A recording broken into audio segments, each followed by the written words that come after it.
Sesi Q&A ini akan menggunakan dua metode. Yang pertama adalah menggunakan nantinya, jadi nanti seluruh para peserta itu dapat menggunakan fitur raise hand, nanti akan kita panggil untuk open mic dan juga open cam-nya, supaya nanti para peserta dapat memberikan pertanyaan secara langsung kepada narasumber kita di webinar hari ini.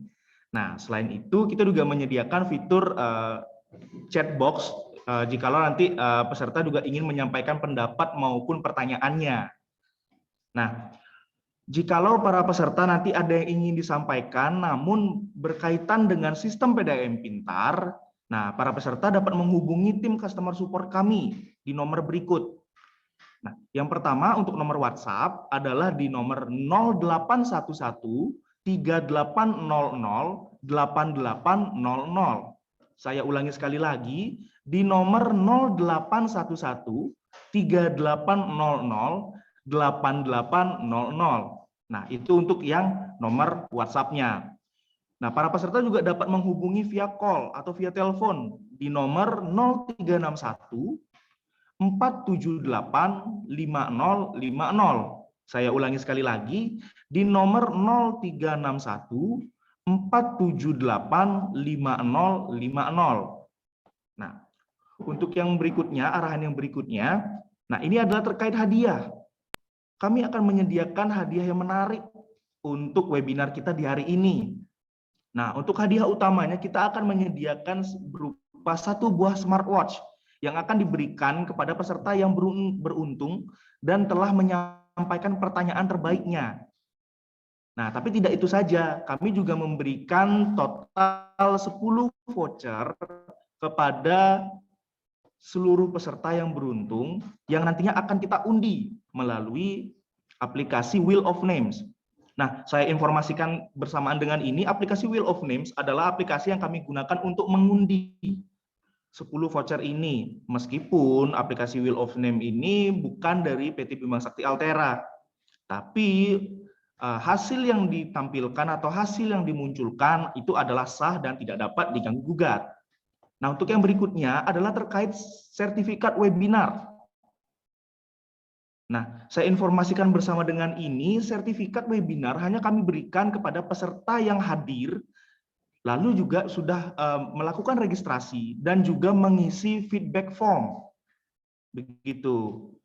Nah, namun apabila nanti pada saat pertengahan perjalanan webinar itu terdapat peserta yang join tapi tidak melakukan registrasi maupun tidak mengisi feedback form, di sini saya ucapkan mohon maaf, kami tidak bisa memberikan sertifikat webinarnya.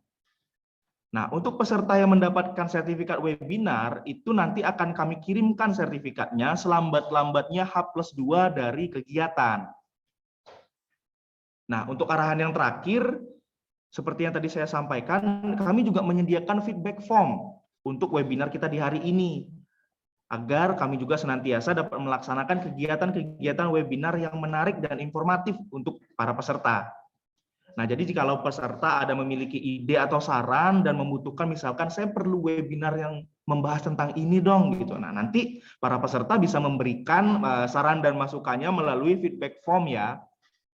Dan juga feedback form ini kami gunakan sebagai absensi untuk pemberian sertifikat webinar kita hari ini. Nah, baik seluruh peserta, demikian arahan dari webinar yang telah saya sampaikan. Nah, diharapkan kita semua itu dapat mengikuti arahan yang sudah disampaikan barusan. Dan sebelum kita masuk ke materi, di sini kita akan memperkenalkan nih untuk narasumber kita di hari ini.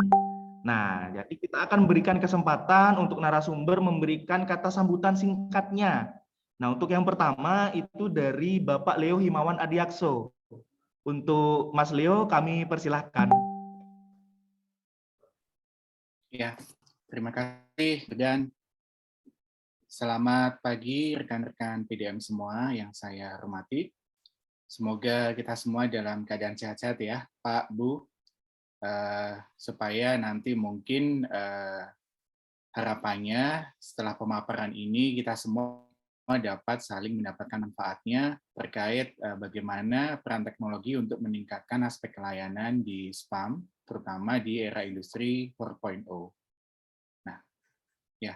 Selanjutnya kita lanjut ke materi atau masih ada ini, Jordan?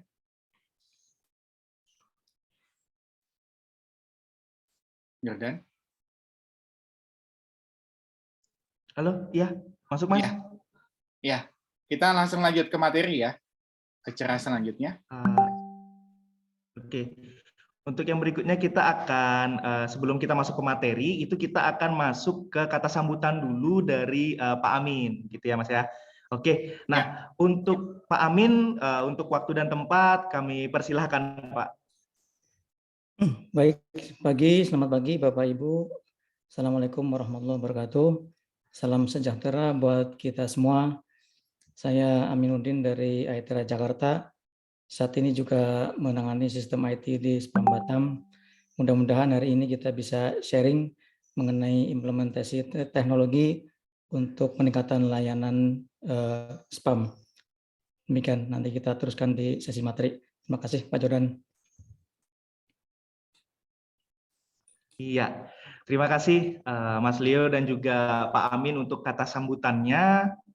Nah, untuk yang berikutnya itu kita akan mulai masuk ke materi. Yang pertama nih, untuk seluruh para peserta mungkin bisa disiapkan dulu ya untuk catatannya, mungkin siap-siap untuk screenshot untuk layarnya, begitu ya.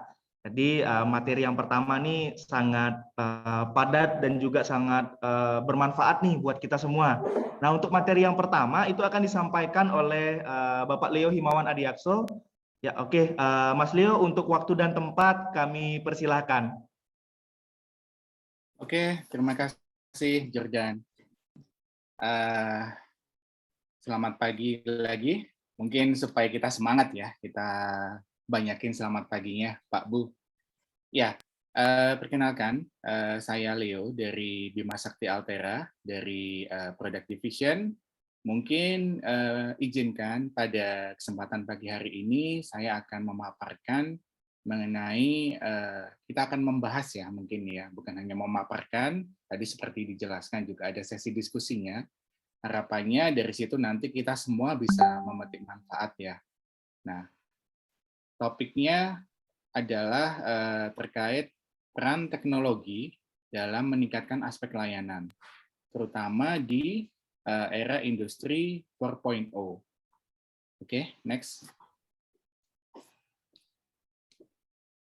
Ya, bisa minta tolong di next.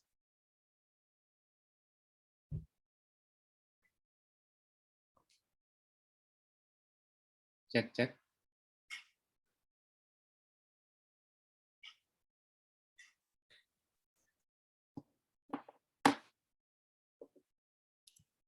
Oke. Ya, oke, bisa di next lagi.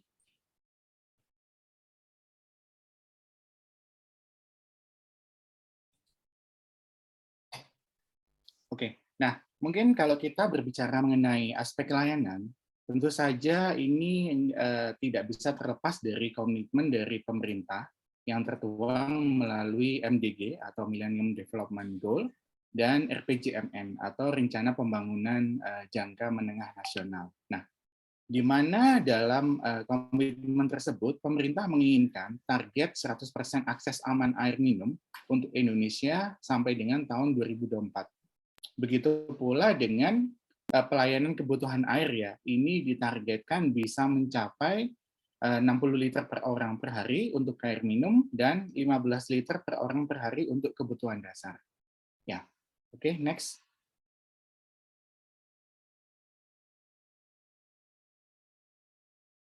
Ya, tentu saja dari target tersebut kita bertanya-tanya seberapa jauh kita saat ini dari target yang dicanangkan oleh pemerintah tersebut.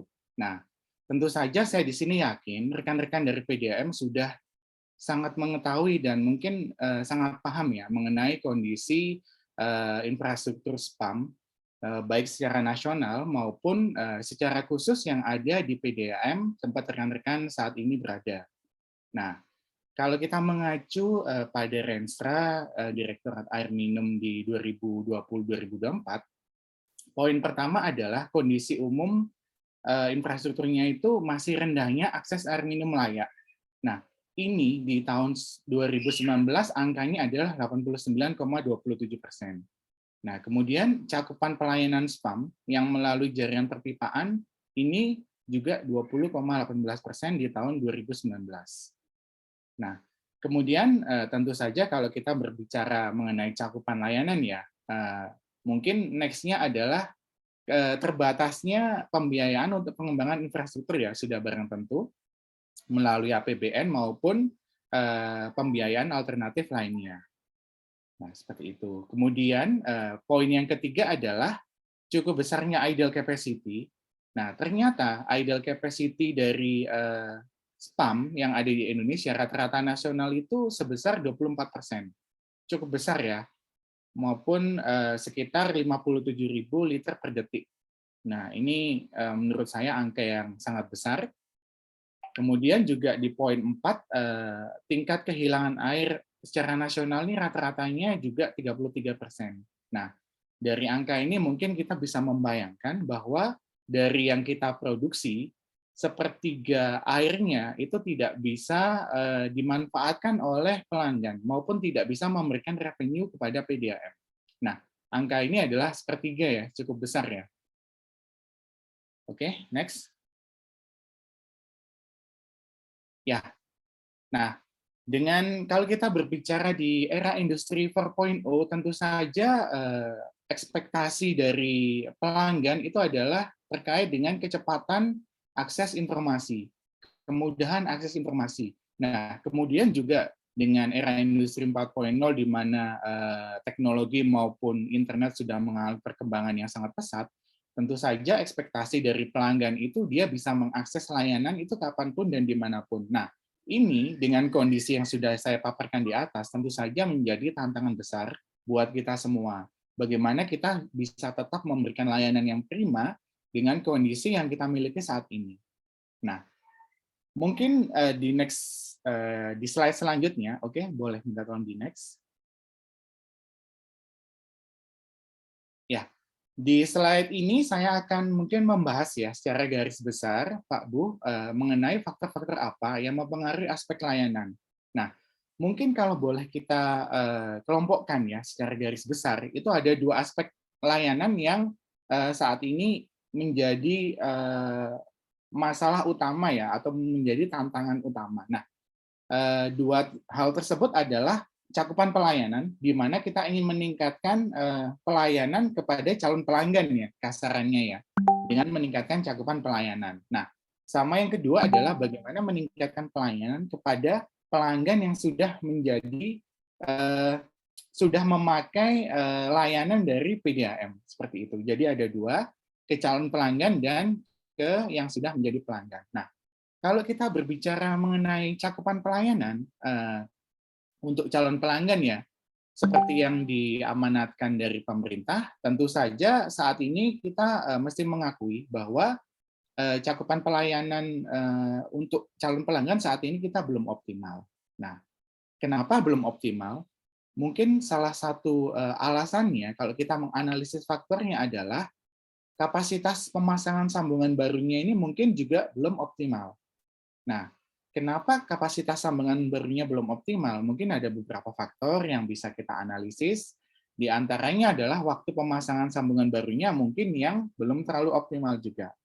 Nah, kemudian faktor-faktor apa saja yang mempengaruhi waktu pemasangan sambungan baru? Contohnya, efektivitas pemasangan sambungan barunya juga. Nah, mungkin di suatu kesempatan pelanggan itu begitu datang, calon pelanggan begitu datang ke cabang atau ke kantor PDAM, mereka ingin memasang sambungan baru, ekspektasi mereka juga mereka bisa langsung mendapat informasi bahwa rumah mereka bisa terpasang atau tidak, kemudian biayanya berapa, kemudian berapa lama pemasangannya. Nah, itu mungkin faktor-faktor yang perlu kita garis bawahi ya di sini. Bagaimana cara meningkatkan hal-hal tersebut atau proses tersebut. Nah, mungkin kita juga sama-sama paham ya di sini karena mungkin proses untuk mengetahui bahwa sambungan baru ini bisa dipasang atau tidak tentu saja melalui survei di lapangan. Nah, nanti mungkin poin-poinnya, karena ini adalah proses yang mempengaruhi pemasangan baru, tentu saja ini sangat berpengaruh terhadap waktu pemasangan. Seperti itu. Nah, sama mungkin setelah dilakukan survei, ternyata, oh oke, bisa dipasang. Nah, kemudian RAB-nya baru disusun kemudian ya, baru dikeluarkan RAB. Kemudian pelanggan biasanya itu akan diinformasikan RAB-nya berapa dan melakukan pembayaran langsung datang ke loket cabang maupun loket pusat kantor PDAM seperti itu. Nah, mungkin poin-poin ini nanti yang kita bisa analisis lebih dalam. Apa saja kira-kira yang bisa kita tingkatkan ya, kita optimalkan dari masing-masing proses tersebut. Oke. Nah, kemudian di poin nomor 2, selain kita berbicara mengenai kapasitas dan waktu pemasangan sambungan baru, nah kendala selanjutnya adalah kendala perluasan jaringan perpipaan. Nah, di mana seperti yang kita tahu tadi ya, ideal capacity dari PDAM itu cukup tinggi. Sebenarnya kemampuan produksinya ini cukup tinggi gitu, tapi kita di lain sisi juga pengen segera bisa mengakuisisi pelanggan-pelanggan baru. Nah, tapi kenyataannya yang di lapangan pertumbuhan pelanggan mungkin tidak secepat untuk bisa mengakomodir ideal capacity tersebut. Nah, menurut kami dengan faktor-faktor tersebut, perluasan jaringan ini mungkin akan bisa dipercepat dengan penerapan teknologi. Mungkin saat ini penerapan teknologinya belum maksimal seperti itu. Nah, contohnya seperti apa? Mungkin dari instalasi pengolahan air mungkin kita bisa ya dengan kapasitas produksinya berapa. Nah, tapi kita tidak bisa mungkin mengetahui secara gamblang. Ternyata kapasitas produksi kita ini berlebih gitu. Dan mungkin banyak dari kita yang baru tahu ya setelah dipasang sensor-sensor, terutama flow meter maupun pressure, ternyata kapasitas produksi air kita ini ternyata berlebih loh. Minimum night flow-nya ini ternyata kita jauh lebih tinggi dibanding dengan yang standar gitu. Nah, ternyata kita baru mengetahui informasi tersebut setelah kita pasang sensor-sensor dan datanya bisa kita dapatkan secara real time. Seperti itu mungkin. Nah, kemudian mungkin ada beberapa komponen atau faktor ya yang mempengaruhi juga. Nah, ini mungkin saat ini belum adanya semacam diagram rantai pasok yang bisa memberikan data-data tekanan, data-data flow, data-data yang lainnya secara real time. Nah, mungkin Bapak dan Ibu bisa membayangkan kalau kita bisa mempunyai semacam diagram rantai pasok ya yang bisa menggambarkan pressure, bisa menggambarkan flow-nya, bisa menggambarkan produksi airnya ya, itu akan sangat-sangat membantu kita untuk bisa mengambil keputusan mungkin yang lebih akurat ya. Nah, menurut kami salah satu faktornya yang di sini bisa meningkatkan perluasan jaringan adalah hal tersebut. Oke, next.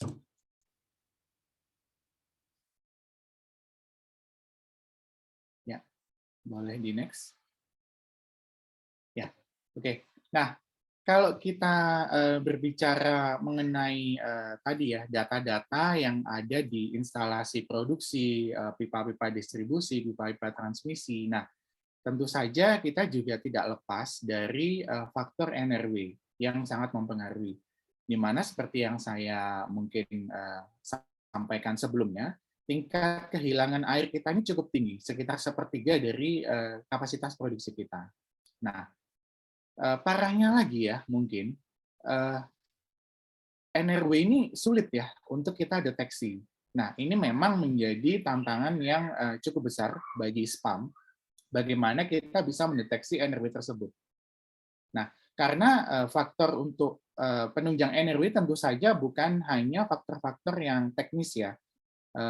Hal-hal tersebut juga mencakup faktor non-teknis. Mungkin seperti contohnya dari perangkat water meter ya. Water meternya ini sudah tidak akurat. Nah, di sini ada potensial loss dari PDAM, mungkin yang non-teknis. Pelanggannya sudah mempunyai meter air, sudah resmi, sudah membayar. Nah, tapi di situ ada semacam potensial loss ya dari kesalahan perhitungan akurasi water meternya. Nah, seperti itu. Mungkin ditambah lagi dengan yang non teknis seperti tingkat pencurian air yang tidak berekening, seperti itu, yang tidak resmi. Nah, hal-hal tersebut yang mungkin bisa kita bahas ya nanti, faktor-faktor non teknisnya. Nah, kemudian selain faktor non teknis, tentu saja yang bisa menjadi kontrol kita adalah faktor teknisnya. Nah, faktor teknisnya ini terkait apa? Mungkin terkait kebocoran di instalasi perpipaan kita. Nah, ataupun mungkin di reservoirnya ini ada semacam apa ya? Over capacity ya. Mungkin ada semacam mungkin kebocoran, amber gitu ya, mungkin bahasa kerennya ya. Karena mungkin sensor-sensor ataupun apa tools-tools yang bisa kita pakai untuk mendeteksi itu mungkin tidak ada ataupun tidak berjalan dengan sebagaimana mestinya. Nah, ini adalah faktor-faktor teknis yang memang berpengaruh sekali terhadap tingkat kehilangan air. Nah, tentu saja dengan tingkat kehilangan air ya, tentu saja ini akan sangat berdampak kepada pelayanan di pelanggan-pelanggan kita. Nah, ini mungkin kita berbicara mengenai aspek yang sudah berkaitan dengan pelanggan ya. Kalau di poin 1 dan 2 tadi kita berbicara mungkin aspek yang berpengaruh terhadap calon pelanggan. Nah, di aspek yang 3, 4, 5 ini kita lebih berbicara ke yang sudah menjadi pelanggan. Oke. Nah, nomor 4. Nah, ini menurut kami analisis faktor-faktor yang sangat berpengaruh juga terkait pelayanan kepada pelanggan adalah mungkin kurang cepatnya alur informasi ya yang didapatkan dari mungkin bagian front end ya, bagian frontliner, sorry, maaf, bagian frontliner, kemudian sampai dengan di bagian pengerjaan, bagian survei, bagian distribusi. Nah, seperti itu mungkin ada keterlambatan informasi. Contohnya mungkin deteksi kebocorannya itu sudah terjadi berhari-hari. Nah, karena dari mungkin PDM-nya atau spam-nya yang mungkin belum mempunyai sensor di instalasi tersebut, sehingga keluhan tersebut atau aduan itu muncul dari pelanggan. Nah, di mana jeda dari pendeteksian kebocoran tersebut itu sudah misalnya memakan waktu beberapa hari atau beberapa jam. Nah, kemudian dari aduan tersebut diterima dan bisa langsung ditugaskan oleh petugas terkait, mungkin di situ juga ada jeda informasi ya terkait SPK yang harus dibikin, kemudian lokasi kebocoran kita mesti melakukan survei di mana seperti itu. Nah, itu mungkin bisa menjadi faktor-faktor yang nanti bisa kita tingkatkan. Oke, nah untuk yang nomor 5, ini terkait mungkin tadi terkait layanan purnanya ya, setelah mungkin untuk ketersediaan airnya sudah bisa kita pastikan dengan baik dan memenuhi standar, mungkin ini adalah purnanya lebih ke pembayarannya dan pengaduannya. Nah, di sini seperti yang saya bilang tadi di era industri 4.0 mungkin customer ini sudah familiar ya dengan pelayanan yang dia bisa melakukan pembayaran dimanapun, kapanpun, dia bisa melakukan pengaduan dimanapun, kapanpun juga. Nah, ini adalah ekspektasi yang mungkin mau tidak mau harus kita berusaha untuk bisa memenuhi hal-hal tersebut.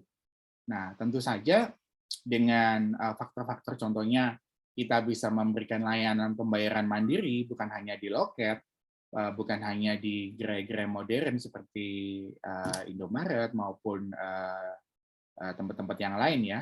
Nah, tapi bisa melakukan pembayaran mandiri misalnya dari rumah ataupun dari manapun dan kapanpun seperti itu. Kemudian begitu pula dengan pengaduan. Misalnya customer dirasa pemakaian airnya tidak sebesar yang ditagihkan gitu. Nah, di mana dia bisa melakukan pengaduan? Mungkin dengan efek pandemi kemarin ya, ini sebenarnya adalah katalisator yang cukup baik bagi kita untuk mengadopsi sistem yang contactless. Jadi customer tidak ibaratnya dimudahkan lah ya dalam melakukan apapun pembayaran maupun pengaduan. Dan harapannya pengaduan nanti bisa dilakukan dari manapun, baik dari rumah, tinggal memfoto, kemudian pengaduan itu bisa langsung diterima oleh bagian Huplang seperti itu dan ditindaklanjuti oleh bagian terkait. Ya, harapannya mungkin nanti kita bisa seperti itu. Begitu pula mungkin dengan sambungan baru. Sambungan baru ini harapannya juga bisa kita efisienkan prosesnya, di mana calon pelanggan tidak perlu untuk datang langsung ke kantor-kantor cabang maupun ke kantor pusat PDAM, melainkan mereka juga bisa melakukannya itu langsung dari rumah ya, langsung dari tempat-tempat mungkin yang di mana mereka berada, seperti itu. Oke, nah menurut kami ini adalah faktor-faktor yang sangat berpengaruh terhadap aspek layanan baik untuk calon pelanggan maupun pelanggan yang sudah menikmati layanan PDAM. Oke, next. Ya, dari faktor-faktor tersebut, tentu saja kita di sini bertanya-tanya ya, kira-kira solusi apa sih yang bisa kita berikan ya, atau mungkin nanti bisa kita diskusikan ya di sesi Q&A, mungkin dari rekan-rekan di PDAM juga banyak yang istilahnya bersentuhan langsung ya dengan poin-poin faktor tersebut, ataupun mungkin nanti bisa saran ide bagaimana mungkin yang sudah mempunyai solusi untuk mengatasi tantangan-tantangan tersebut. Nah, nanti monggo bisa dilakukan saran ide ya di sesi Q&A. Nah, menurut kami, jadi ada beberapa solusi yang bisa kita ambil untuk bisa meningkatkan aspek layanan ya, terutama untuk mengatasi faktor-faktor tersebut. Nah, contohnya untuk sambungan, untuk meningkatkan kapasitas sambungan baru tadi ya, seperti yang saya bilang, mungkin saat ini kalau customer disuruh datang ke cabang itu mungkin zamannya sekarang adalah ini ya, istilah kerennya itu kaum rebahan ya. Jadi kalau bisa dengan rebahan ini customer itu bisa mendapatkan apapun yang dia mau gitu ya. Jadi sekarang itu zamannya layanannya itu semua ditarik ke arah kasur ya. Dalam artian dengan rebahan pun itu customer bisa mendapatkan layanan yang maksimal. Mungkin ya kita bisa melihat dengan Netflix, dengan layanan-layanan mungkin yang online banking ya, pembukaan rekening baru juga bisa secara online sekarang. Nah, mungkin ini adalah suatu momen buat PDAM juga untuk bisa membuka layanan sambungan baru secara online. Nah, jadi harapannya dengan sambungan baru secara online, prosesnya informasinya ini tidak ada jeda ya, dari informasi diinputkan, kemudian bisa langsung diterima oleh Huplang, kemudian diteruskan bisa masuk ke aplikasi mobile untuk petugas surveinya, bisa masuk ke aplikasi mobile ke petugas distribusinya, maupun nanti status pemasangannya pun bisa langsung dipantau dari HP-nya calon pelanggan. Nah, tentu saja di sini itu akan memberikan efek domino ya. Di setiap prosesnya itu akan bisa kita digitalkan. Nah, tentu saja informasinya dengan seperti itu, SLA dari pemasangan baru itu saya optimis akan bisa ditingkatkan. Dan nanti ujungnya dengan waktu pemasangan sambungan baru yang semakin efisien, tentu saja kapasitas pemasangan juga akan lebih banyak ya secara otomatis. Seperti itu. Nah, poin solusi yang nomor 2 adalah tadi kalau kita ada kendala di bagaimana kita mengambil keputusan untuk memperluas jaringan. Misalnya tadi dengan idle capacity, itu kita tidak bisa mengetahui secara pasti. Kita idle capacity sekian, itu bisa istilahnya bisa memenuhi berapa calon pelanggan. Bisa memenuhi calon pelanggan yang ada di mana, dengan kontur ketinggian yang seperti apa. Nah, tentu saja untuk bisa mencapai informasi tersebut, untuk bisa memberikan informasi pengambilan keputusan tersebut, kita harus mempunyai data-data yang sangat akurat. Nah, mungkin ya, salah satu solusinya adalah kita bisa mulai dengan inventarisir data-data aset dan data-data pelanggan. Contohnya, kita bisa memappingkan semua data aset kita. Ini ada mungkin IPA-nya, ada jaringan pipa induk, kemudian ada reservoir, ada jaringan pipa distribusi, sampai ke pelanggan, bisa kita mappingkan. Kemudian begitu pula dengan titik-titik calon pelanggan. Contohnya mungkin bukan hanya long lat-nya ya yang kita inventarisir, tapi juga altitude ataupun ketinggian. Contohnya pada suatu PDAM dengan kontur tidak rata ya, dengan kondisi geografis yang mungkin berbukit-bukit. Nah, dengan kita mempunyai data-data pelanggan yang mencakup data ketinggian, kita juga bisa istilahnya merencanakan perencanaan perluasan jaringan yang lebih matang. Kira-kira untuk bisa mengairi atau mengalirkan air ke daerah villa-villa ya, mungkin kalau saya berasal dari Malang ya, kota Malang, di mana konturnya cukup berbukit-bukit gitu ya, dengan bisa mengalirkan ke suatu daerah villa-villa itu, ada berapa kapasitas yang dibutuhkan. Mungkin ada berapa tekanan yang dibutuhkan untuk bisa sampai istilahnya di titik pelanggan itu sesuai dengan standar 0,5 bar ya. Nah, seperti itu. Nah, kemudian contohnya lagi adalah solusi yang bisa kita manfaatkan adalah perancangan DMA. DMA ini mungkin teman-teman sudah banyak yang menerapkan ya di PDAM masing-masing. DMA ini adalah District Meter Area, di mana salah satu solusi untuk mengurangi NRW itu adalah salah satunya dengan DMA. Selain dengan kita memasang sensor-sensor pada titik-titik produksi maupun titik-titik distribusi ya. Contohnya adalah DMA. Nah, seperti itu. Kemudian seperti mungkin yang saya kemukakan tadi ya terkait perluasan jaringan, mungkin kita bisa bayangkan kalau kita sudah bisa mempunyai diagram rantai pasok dengan data-data sensor, data-data flow, data-data tekanan, data-data yang lain ya, itu kita akan dengan mudah ya bisa menganalisa. Seperti tadi mungkin contohnya kita ingin memperluas jaringan calon pelanggan di villa-villa yang ada mungkin kondisi geografisnya sedikit lebih tinggi. Nah, dengan data-data rantai pasok plus data-data sensor tersebut akan sangat memudahkan buat kita untuk membuka perluasan jaringan tersebut. Seperti itu. Nah, ini poin yang menurut saya cukup penting ya, di mana mimpinya kita tadi kan bisa melakukan inventarisir aset, kita bisa memasang sensor, kita bisa mempunyai sistem rantai pasok. Nah, ini poin yang sangat penting. Tentu saja hal tersebut itu nggak akan bisa terwujud kalau kita tidak bisa memasukkan hal tersebut ke anggaran ya. Anggaran ini menurut saya titik yang sangat krusial gitu.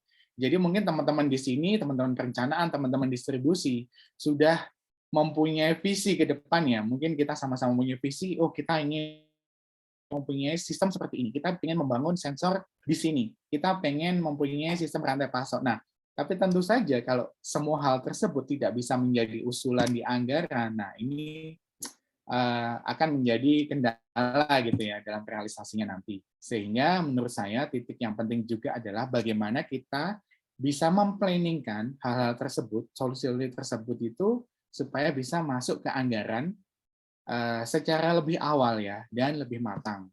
Harapannya ya nanti di anggaran nanti oleh pengambil keputusan bisa diakomodir, oh ini masuk di anggaran di tahun ini, ataupun di 2 tahun kemudian setelah cash flow-nya PDAM mungkin matang ya. Nah, tapi sudah diplankan semenjak awal gitu. Nah, ini menurut saya adalah sangat berpengaruh juga untuk meningkatkan layanan.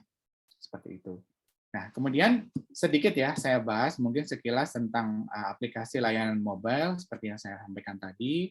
Mungkin di era internet yang saat ini kita juga perlu untuk meningkatkan layanan seperti pengaduan, seperti pembayaran, seperti informasi yang terkait dengan gangguan pelayanan ya, mungkin bisa langsung diinformasikan secara real time.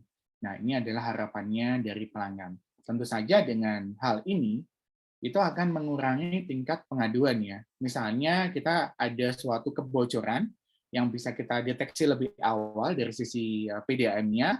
Nah, nanti kita bisa berkoordinasi dengan hubungannya untuk misalnya menginformasikan atau memblast informasi terkait via WA, via Twitter, via Instagram, atau sosial media yang lainnya. Nah, dengan informasi yang lebih dulu sampai sebelum komplain, tentu saja akan menurunkan angka pengaduannya dan meningkatkan angka rata-rata.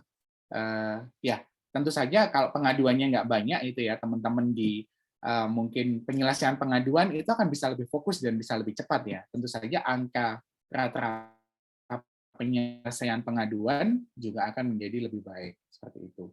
Nah, mungkin yang terakhir dan sangat penting adalah bayangkan mungkin kalau kita semua memiliki semacam satu single dashboard ya, biasanya disebut dengan ICC atau Integrated Command Center, di mana mungkin bisa kita bayangkan ada satu tim ya yang multi departemen atau multi divisi.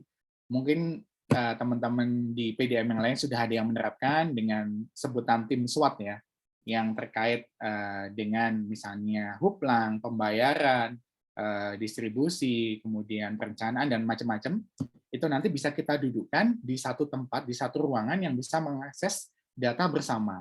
Nah, ini yang disebut ICC. Nah, tujuannya ICC ini adalah memberikan sistem deteksi ya, sistem deteksi dini atau early warning system, di mana istilahnya potensial aduan itu bisa dideteksi oleh PDM lebih dulu sebelum dari pelanggan. Nah, tujuannya mungkin yang seperti kita sampaikan tadi ya, di mana ICC ini adalah menjadi satu dashboard buat semuanya untuk mengetahui pelayanan yang tidak maksimal. Nah, tentu saja harus ditunjang tadi ya, semacam misalnya setelah deteksi dininya muncul di ICC, mesti ada sistem mungkin yang bisa kita langsung masuk di mungkin handsetnya dari petugas lapangan. Oh, di sini ada kebocoran, di sini ada aset yang perlu di-maintenance. Mungkin bayangan kita seperti GoFood gitu ya, ada orderan yang masuk gitu bisa langsung masuk ke HP-nya petugas lapangan. Nah, nanti bisa langsung ditindaklanjutin. Begitu diselesaikan, nanti di ICC akan langsung menjadi hijau. Seperti itu ya. Jadi bisa langsung ibaratnya memberikan informasi yang end-to-end. Jadi nggak terputus oleh titik-titik yang mungkin masih manual ya. Nah, harapannya seperti itu. Oke. Next. Ya, nah tentu saja dengan seperti yang saya sampaikan sebelumnya juga ya, manfaatnya tentu saja akan banyak yang bisa kita rasakan, di mana produktivitas pemasaran baru akan meningkat, kemudian memberikan gambaran yang lebih komprehensif ya, untuk perluasan jaringan ya, karena ditunjang dengan data-data yang lebih akurat seperti itu. Kemudian juga pelayanan ke pelanggannya, pelayanan mandiri ini juga jauh lebih efisien. Kemudian tingkat aduannya mungkin juga akan menurun dan lebih meningkatkan waktu penyelesaian aduan secara otomatis seperti itu. Nah, kemudian juga kita bisa mendeteksi secara dini ya aset-aset mana yang berpotensi. Mungkin saat ini bukan hanya korektif ya, setelah terjadinya kebocoran. Nah, mungkin nanti ke depannya kita akan juga bisa prediktif, di mana sebelum terjadi kegagalan sistem atau kegagalan aset, nah ini sudah bisa kita deteksi dan mungkin sudah bisa kita lakukan tindakan preventif ya. Itu mungkin nanti ada hubungannya dengan predictive maintenance seperti itu. Oke, next. Ya, nah ini mungkin contohnya ya. Ini hasil dari penerapan teknologi di beberapa PDAM, mungkin di PDAM yang kita lakukan riset internal ya, di mana memang dengan penerapan teknologi itu, tingkat penyelesaian pengaduan per bulan ini dari yang sebelumnya mungkin karena banyak ya pengaduannya, karena kebocorannya dideteksi oleh pelanggan, jadi aduannya itu banyak banget. Nah, jadi otomatis ya tim penyelesaian pengaduan ini mungkin akan kewalahan ya. Nah, otomatis di situ juga akan menurunkan tingkat penyelesaian pengaduan. Nah, dengan teknologi ini tingkat penyelesaian pengaduan itu bisa naik sampai dengan 20% ke angka 90% atau 100% ya, komplit ya. Jadi aduan yang semuanya yang masuk di bulan itu bisa diselesaikan di bulan yang sama juga. Nah, kemudian kita juga di sini terbukti bahwa dengan penerapan teknologi ini akan mempercepat proses administrasi sambungan baru ya. Mungkin kalau kita tidak bisa menerapkan full online untuk sambungan baru ya, ibaratnya tadi end-to-end sampai dengan terpasang, nggak apa-apa. Mungkin di titik mana bisa kita digitalkan. Nah, ini memang sudah terbukti meningkatkan efisiensinya sekitar 90% ya, karena proses survei bisa dilakukan secara cepat, proses istilahnya bisa atau tidak dipasangnya ini bisa dideteksi di awal, kemudian pembayarannya juga bisa dilakukan secara online. Nah, ini meningkatkan administrasi untuk sambungan barunya sampai dengan 90%. Kemudian ya terkait dengan pembayaran mandiri tadi. Nah, mungkin di sebelum pandemi kita sering melihat di tanggal-tanggal menjelang denda itu antrian di loket itu cukup panjang. Nah, di mana juga ibaratnya dengan antrian tersebut kadang-kadang sering dikeluhkan juga ya sama petugas loket, ini kok proses pembayarannya lambat. Nah, tentu saja kan banyak gitu ya, semua berbondong-bondong di tanggal yang sama, di tempat yang sama. Nah, dengan penerapan teknologi pembayaran mandiri, ya harapannya pelanggan bisa melakukan pembayaran dimanapun, kapanpun. Nah, antrian di loket ini juga bisa menjadi lebih cepat ya, karena ya mengakses itu sudah dibagi-bagi ya harinya, kemudian juga nggak di titik yang sama mengaksesnya, jadi pelanggan ini merasa pembayaran yang di loket ini jauh lebih cepat. Nah, ini kita lakukan riset, ini meningkat sebesar 33%, jadi sepertiganya. Seperti itu. Oke, next. Nah, mungkin ini contohnya ya, seperti yang saya sampaikan di atas tadi, bagaimana contoh penerapan sistem informasi geografis, pemasangan sensor-sensor IoT, sampai dengan nanti bisa terintegrasi dengan aplikasi mobile untuk petugas lapangan. Nah, ini mungkin sedikit contoh, ini kebetulan dari PDAM yang sudah menggunakan kita di Sleman ya, saya sudah izin untuk menggunakan datanya. Contohnya mungkin di suatu titik pantau tertentu ada penurunan tekanan. Nah, ini yang ditunjukkan dengan sinyal merah ya, angka merah di situ menunjukkan penurunan tekanan yang tidak sesuai dengan standar yang kita tetapkan. Nah, kemudian area yang putih, yang ada overlay-nya putih, itu adalah area yang terdampak dengan penurunan tekanan tersebut. Nah, tentu saja ini akan menjadi informasi untuk Huplangnya ya. Oh, ini area yang terdampak dengan penurunan tekanannya adalah area tersebut. Nah, tentu saja Huplang mungkin bisa mengambil inisiatif, bisa melakukan blast informasi melalui sosial media yang lebih dini, seperti itu. Nah, di lain sisi, informasi tentang gangguan layanan ini juga akan otomatis langsung masuk ke handphonenya petugas lapangan, seperti order GoFood itu ya, mungkin akan masuk memberikan alarm gitu ya. Nah, ini nanti otomatis juga petugas lapangannya ini bisa langsung aware ya, SPK-nya itu sudah berupa online. Nah, di mana petugas lapangan nanti menuju titiknya, itu nanti sudah ada rutenya. Di titik mana itu sudah langsung ketahuan. Kemudian parameter apa yang perlu dicek ataupun perlu diperbaiki, nanti sudah ada rekomendasinya. Seperti itu. Nah, harapannya juga di sini juga bisa mempercepat proses perbaikan maupun maintenance. Bukan hanya perbaikan, nah tapi kedepannya juga bisa dilakukan untuk maintenance. Seperti itu. Nah, harapannya setelah dilakukan perbaikan, otomatis gangguan layanan tadi tidak akan terjadi. Nah, begitu pula sistem ICC ataupun GIS nanti yang ada di dashboard-nya rekan sekalian akan langsung secara real time berubah menjadi hijau ya, atau merahnya ini akan berganti menjadi hitam ya, standar layanan. Berarti oh, ternyata di titik ini kebocorannya sudah teratasi gitu ya. SPK-nya semuanya bisa dilihat gitu ya secara real time juga. Jadi di sini contoh penerapannya seperti itu. Oke, next. Ya, nah ini mungkin sedikit gambaran ya, contohnya ICC, di mana ICC ini nanti harapannya bisa menjadi satu pandangan bersama ya, satu monitor bersama dari multi departemen atau tim SWAT untuk menganalisa mungkin aspek-aspek yang ada di PDAM secara real time. Contohnya mungkin pendapatan di bulan ini kok kurang dari standar ya, udah tanggal 20 gitu. Apa yang bisa dilakukan? Mungkin teman-teman finance akan sangat suka ya dengan data ini gitu. Oh ternyata tingkat pembacaannya ini masih kurang gitu. Bisa langsung dilihat raihan mana tingkat pembacaannya yang masih kurang gitu. Nah, itu mungkin nanti bisa langsung ditugaskan oleh tim pembaca meter seperti itu. Mungkin ada yang sakit atau ada yang seperti apa. Nah, begitu pula dengan teman-teman Huplang yang mungkin bisa melihat tuh, tingkat aduan, penyelesaian aduan udah tanggal 20 kok masih 80% gitu misalnya.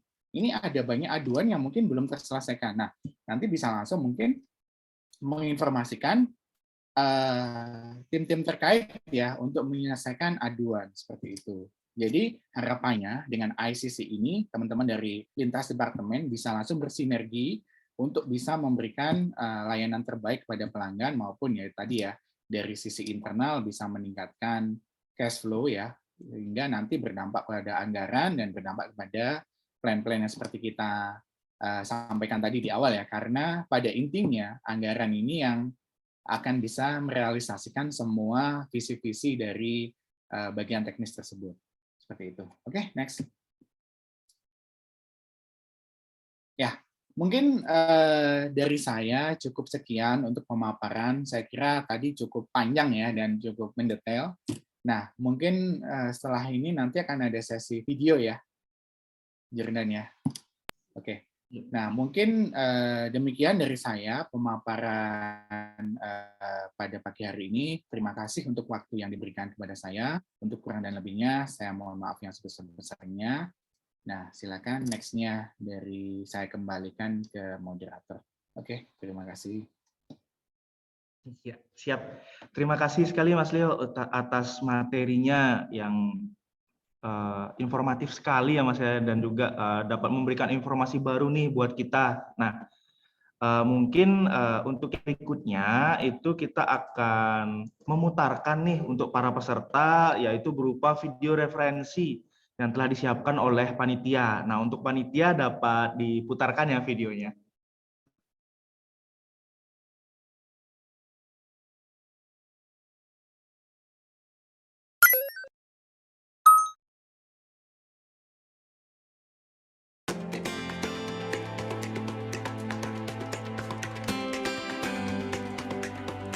Perkembangan teknologi dan digitalisasi menuntut adanya kemudahan serta efektivitas dalam mengakses informasi pelayanan. Akan tetapi, masih banyak sekali tantangan yang dihadapi untuk mengoptimasi sistem penyediaan air minum, seperti cakupan layanan air minum yang terbatas, perluasan jaringan pipa yang terkendala, availabilitas dan kanal-kanal layanan yang tersedia, serta masih banyak lagi. Sebagai wujud komitmen PDAM Pintar dalam meningkatkan layanan sistem penyediaan air minum, menggunakan teknologi terintegrasi yaitu aplikasi mobile untuk bagian perencanaan dan Trandis yang bertujuan untuk membuat sambungan baru secara online. Proses sambungan baru akan jauh lebih mudah dengan adanya sistem yang telah terintegrasi. Ketika permintaan sambungan baru masuk ke bagian hubungan langganan, pesan tersebut akan otomatis masuk ke bagian perencanaan dan distribusi untuk segera dilakukan pemasangan, sehingga dapat meningkatkan produktivitas pemasangan baru. Perencanaan perluasan dengan dukungan teknologi yang memadai membantu perluasan jaringan. Dengan teknologi web GIS dan IoT, perusahaan air minum dengan mudah melihat persebaran data dan kondisi aset yang ada di lapangan. Ketika aset mengalami gangguan, dengan sensor IoT data gangguan tersebut akan secara otomatis dapat diketahui. Selain itu, melalui web GIS dan sensor IoT dapat mempermudah PAM dalam memberikan gambaran data yang lebih komprehensif, sehingga dapat dijadikan acuan untuk menentukan perluasan jaringan dan juga kebutuhan anggaran.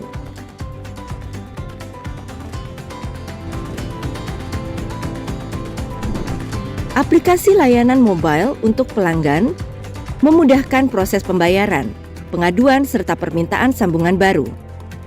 Dengan aplikasi PDAM Info, pelanggan dapat dengan mudah melakukan pembayaran secara online, tanpa harus mendatangi loket PAM. Bahkan proses pengaduan dan permintaan sambungan baru bisa dilakukan kapan saja dan di mana saja tanpa perlu mendatangi kantor PAM. Integrated Command Center dapat memonitoring gangguan pelayanan dan penanganan secara real-time. Dengan adanya ICC tersebut, PAM dapat dengan mudah melakukan penanganan pada saat permasalahan ditemukan, seperti turunnya tekanan air, kerusakan pada pompa, aset, serta berbagai jenis gangguan yang sering terjadi di lapangan. Dengan solusi tersebut, PAM akan dapat meningkatkan produktivitas pelayanan secara mandiri, mudah, cepat, serta tepat sasaran. Tunggu apa lagi? Saatnya beralih ke sistem pintar terintegrasi bersama PDM Pintar dari Bima Sakti Altera. Ya, baik. Para peserta, demikian tadi sudah disampaikan materi oleh Mas Leo dan juga video referensi ya, yang semoga dapat memberikan informasi buat kita semua, dan juga kita bisa tahu bahwa untuk teknologi yang sudah ada saat ini itu dapat kita kembangkan dan dapat kita manfaatkan untuk segala aspek dalam kehidupan kita, termasuk juga untuk di PDAM. Nah, untuk sebelum kita masuk ke materi yang berikutnya yang akan disampaikan oleh Pak Amin, nah di sini kita akan membuka untuk sesi Q&A. Nah, jadi di sini para peserta yang ingin bertanya, kami persilahkan.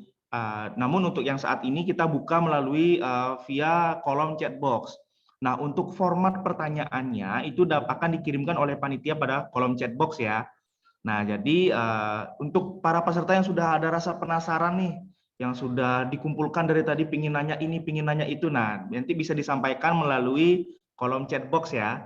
Nah, baik, sembari kita menunggu nih kolom chat box-nya penuh dengan pertanyaan-pertanyaan dari para peserta. Oke, sembari menunggu itu kita akan masuk ke materi yang kedua. Untuk materi yang kedua ini akan dibawakan oleh Pak Amin. Nah, saya ingatkan kembali lagi, Pak Amin merupakan IT Manager dari Aetra Jakarta. Nah, Pak Amin, apakah sudah siap Pak dengan materinya? Oke, sudah siap.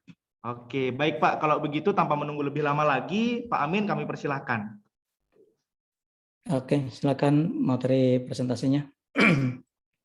Oke. Selamat pagi Bapak Ibu. Assalamualaikum warahmatullahi wabarakatuh. Salam sejahtera buat kita semua. Sesuai dengan tema yang disampaikan oleh moderator, di sini saya akan sharing lebih terkait dengan pemanfaatan optimalisasi teknologi IT untuk peningkatan layanan di SPAM. Terkait dengan adanya istilah era industri 4.0 ya, atau 4.0. Apa sih itu industri 4.0? Era industri 4.0 yaitu ya saat ini yang ada sekarang ini ya. Jadi di mana kata kuncinya adalah pemanfaatan internet atau Internet of Things untuk komunikasi mesin to mesin, adanya machine learning dan adanya kecerdasan buatan atau AI yang bisa kita sebut ya. Jadi contohnya kalau kita setiap hari buka website, misalkan Tokopedia, di situ kita lagi nyari apa, kan sedang nyari handphone.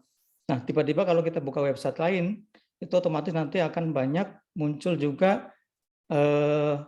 penawaran-penawaran semacam yang serupa, penawaran yang serupa. Nah, itu di situ itu memanfaatkan jadi kecerdasan buatan dari sistemnya. Nah, saya tanya sekarang kepada Bapak Ibu, saat ini Bapak Ibu punya handphone atau smartphone? Karena beda ya, handphone dengan smartphone. Kalau Bapak Ibu handphonenya hanya digunakan untuk telepon dan ngetik SMS atau WA, itu berarti namanya handphone. Tapi kalau smartphone-nya sudah kita maksimalkan, atau handphonenya sudah kita maksimalkan, misalkan untuk pesan makanan secara online, atau digunakan sebagai modem untuk tethering internet, untuk bekerja, untuk buka email, untuk monitoring sistem SCADA di PDAM, atau mungkin tim IT untuk memonitor server yang ada di ruang server, yang ada di colocation, atau mungkin membuat setting konfigurasi di server. Nah, itu berarti sudah memanfaatkan handphonenya sebagai smartphone. Ataupun untuk melakukan approval berbagai pekerjaan seperti approval purchase requisition PR, atau approval cuti online anak buahnya dan sebagainya. Nah, itu berarti sudah memanfaatkan handphonenya dengan sebagai smartphone. Nah, itu kita berarti sudah memanfaatkan untuk teknologi industri 4.0. Nah, contoh lain yang di sekitar kita untuk pemanfaatan industri 4.0 adalah sekarang ini sudah banyak peralatan rumah tangga ya, seperti kita bisa menyalakan lampu dari jarak jauh, bisa menyalakan CCTV, memonitor CCTV yang ada di rumah kita dari jarak jauh, ataupun mematikan AC dan sebagainya dari jarak jauh. Itu menggunakan teknologi dari IoT. Ya. Contoh lain adalah tadi yang saya sampaikan adalah untuk Google AdSense, di mana pada saat kita buka website, kalau kita buka websitenya mengenai apa yang kita cari, maka nanti akan tercantum di situ penawaran-penawaran terkait dengan yang terakhir kita cari. Misalkan ibu-ibu handphone nyari misalkan nyari krim wajah, otomatis nanti akan muncul juga seperti itu penawaran-penawaran yang ada. Jadi itu beberapa contoh penerapan untuk industri 4.0 ya, terutama terkait dengan teknologi IoT. Oke, next slide. Dengan pesatnya kemajuan teknologi saat ini, maka kita semua kan sebagai pelayan ya, sebagai pelayan masyarakat, juga mungkin sebagai service provider, penyedia jasa. Itu dengan teknologi yang ada saat ini menjadikan tantangan kita yang lebih. Karena apa? Karena masyarakat kita menjadi semakin cerdas, masyarakat kita, pelanggan kita juga semakin cerdas, sehingga demand layanannya adalah sangat tinggi mengikuti tren teknologi saat ini. Boleh dibilang kalau anak muda sekarang istilahnya adalah mager ya, banyak orang mager, malas gerak. Jadi semuanya pengen dilakukan di tempat, mungkin tadi disampaikan oleh Pak Leo, di tempat tidur gitu ya. Jadi semuanya mager. Maka kita sebagai service provider harus bisa mengikuti kemauan dari pelanggan.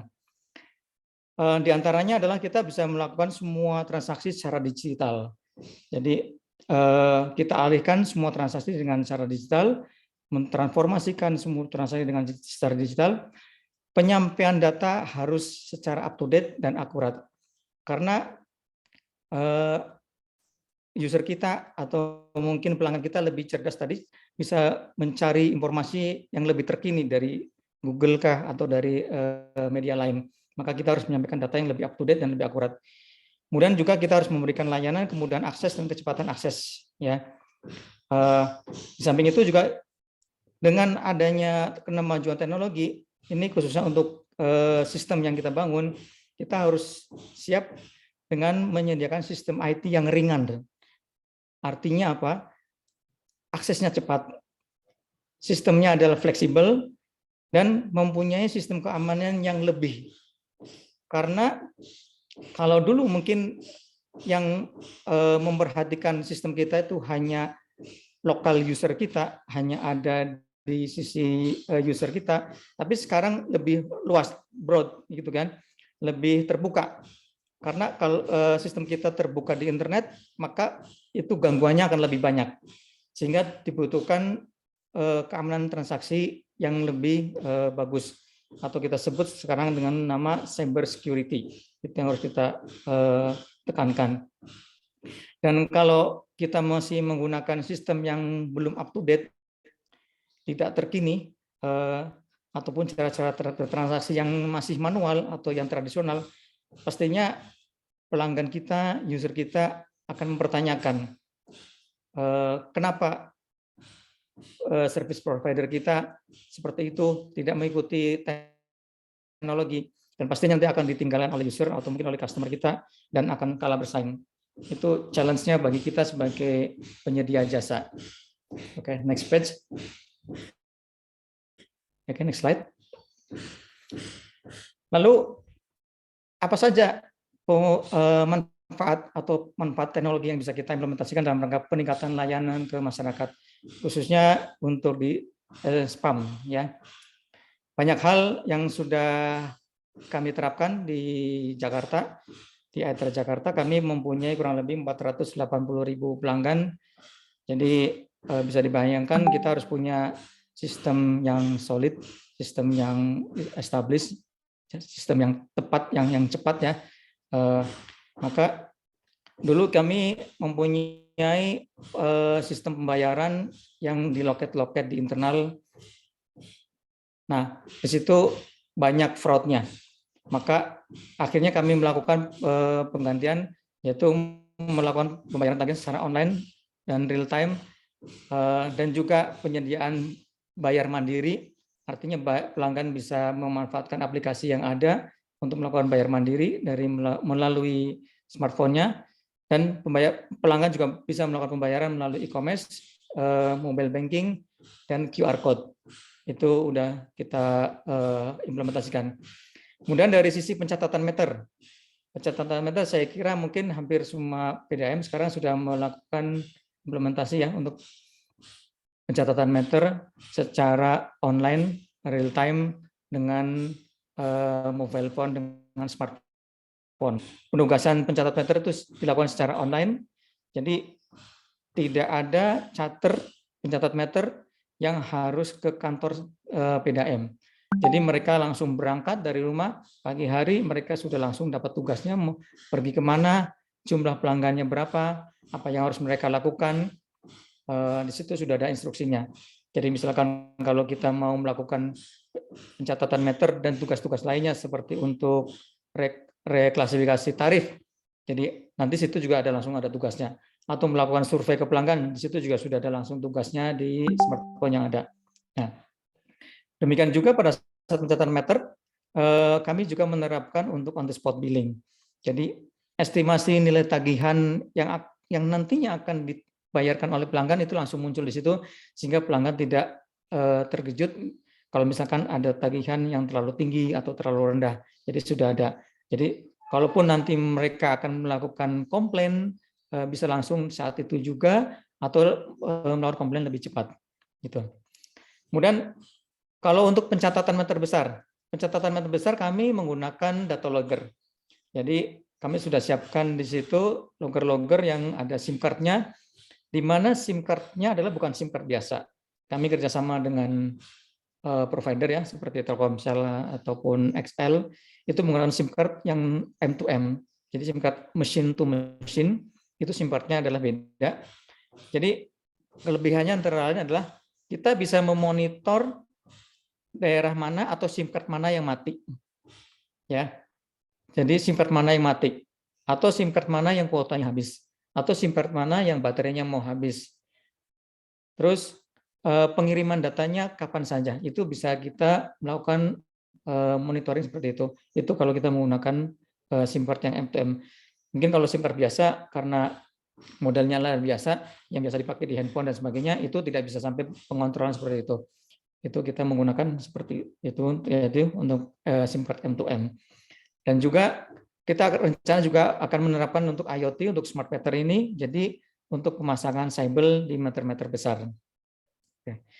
Kemudian apalagi yang bisa kita implementasikan untuk teknologi IT saat ini di Pambatan, itu kami menerapkan juga untuk work order system, di mana mungkin pada saat pelanggan dilakukan pencatat meter, di situ mencatat bahwa misalkan ada kerusakan meter, maka begitu klik ada kode meter pelanggan ini rusak, maka otomatis di sistem kami akan memberikan alert ke sistem bahwa pelanggan ini mengalami kerusakan meter, maka harus diganti meternya. Otomatis order kami akan berjalan, memberikan order kerja dan assignment-nya ke siapa, lokasinya di mana, dan sebagainya. Itu sudah otomatis. Jadi pekerjaan lapangan tadi itu semuanya nyambung dengan proses pembacaan meter. Demikian juga kalau misalkan ada proses untuk penyegelan, sambung kembali, ganti meter tadi yang saya sampaikan, adanya bocoran. Jadi misalkan kalau bocoran itu kan biasanya laporannya adalah bukan dari pelanggan, bisa juga dari non pelanggan. Itu juga sama. Jadi begitu nanti ada laporan ke call center kami, maka di sistem call center kami juga akan langsung menghit ke sistem work order yang ada dengan kode khusus, misalkan bocoran di mana, lokasi di mana, sebagainya, maka biar akan langsung ditindaklanjuti. Itu yang bisa kita manfaatkan.